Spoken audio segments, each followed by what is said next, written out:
Thiruvananthapuram പാറശാലയിൽ KSRTC ബസ്സുകൾ കൂട്ടിയിടിച്ച അപകടത്തിൽ ഒരു സ്ത്രീക്ക് ഗുരുതരമായി പരിക്കേറ്റു. പ്രജിത് മോഹനൻ ചേരുന്നു. പ്രജിത്ത്, വിവരങ്ങൾ. 11 മണിക്ക് ശേഷമാണ് ഇത്തരത്തിലൊരു അപകടം പാറശാല പരശുവയ്ക്കലിൽ ഉണ്ടാകുന്നത്. നേരത്തെയും നിരവധി അപകടങ്ങൾ ഉണ്ടായ സ്ഥലമാണ് ഈ പാറശാല പരശുവയ്ക്കൽ. അപകടങ്ങൾ തുടക്കുന്നതിനെ സംബന്ധിച്ച് നമ്മൾ വാർത്തകൾ നൽകിയിരുന്നു. തിരുവനന്തപുരം കന്യാകുമാരി ദേശീയപാതയിലാണ് ഇപ്പോൾ ഈ അപകടം ഉണ്ടായിരിക്കുന്നത്.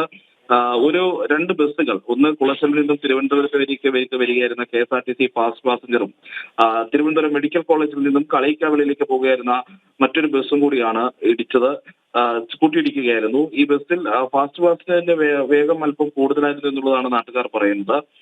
ഈ സ്വകാര്യ ബസ്സിൽ ഇടിച്ച ഫാസ്റ്റ് പാസഞ്ചർ നിയന്ത്രണം വിട്ട് റോഡ് വശത്ത് പാർക്ക് ചെയ്തിരുന്ന മറ്റൊരു കാറിൽ ഇടിച്ചു നിൽക്കുകയാണ് ഉണ്ടായത്.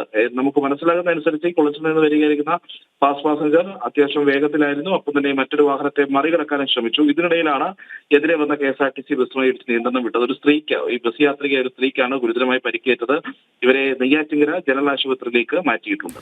ശരി, പ്രജിത്താണ് വിവരങ്ങൾ നൽകിയത്.